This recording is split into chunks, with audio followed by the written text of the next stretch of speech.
മുഖ്യമന്ത്രി കസേരയെ ചൊല്ലി ഭരണപക്ഷത്ത് അധികാര തർക്കം തുടരുന്ന കർണാടകയിൽ കോൺഗ്രസിന് മുന്നറിയിപ്പുമായി എത്തിയിരിക്കുകയാണ് ബി. അധികാര തർക്കം തുടർന്നാൽ അവിശ്വാസ പ്രമേയം അവതരിപ്പിക്കുമെന്ന് മുന്നറിയിപ്പ് നൽകിയിരിക്കുകയാണ് മുൻ മുഖ്യമന്ത്രി ബസവരാജ ബൊമ്മെ.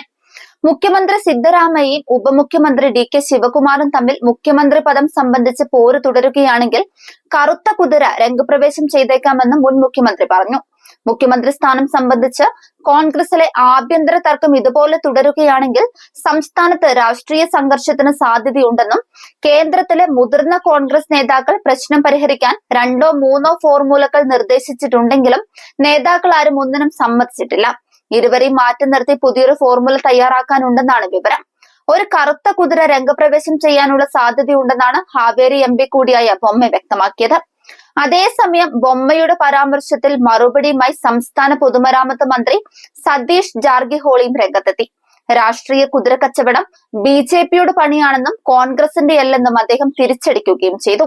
കർണാടകയിലെ അധികാര തർക്കത്തിൽ സിദ്ധരാമയ്യയും D.K. ശിവകുമാറും തമ്മിൽ ഇന്ന് ചർച്ച നടക്കുമെന്നാണ് റിപ്പോർട്ടുകൾ. ഹൈക്കമാൻഡ് നിർദ്ദേശപ്രകാരമാണ് കൂടിക്കാഴ്ചയെന്ന കാര്യം സിദ്ധരാമയ്യ വ്യക്തമാക്കിയിട്ടുണ്ട്.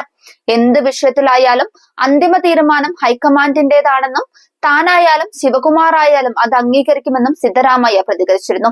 മുഖ്യമന്ത്രി പദത്തെ ചൊല്ലി ഇടഞ്ഞു നിൽക്കുന്ന സിദ്ധരാമയ്യയും D.K. ശിവകുമാറിന്റെയും അനുനയിപ്പിക്കാനുള്ള ഹൈക്കമാൻഡിന്റെ ശ്രമങ്ങളുടെ ഭാഗമാണ് ഇന്നത്തെ ചർച്ചയും.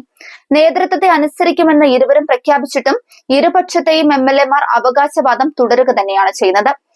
2023 തെരഞ്ഞെടുപ്പ് വിജയത്തിന് ശേഷം 2.5 വർഷം വീതം മുഖ്യമന്ത്രി സ്ഥാനം വീതം വെക്കാമെന്നാണ് തീരുമാനിച്ചത് എന്നാണ് ശിവകുമാർ പക്ഷം പറയുന്നത്.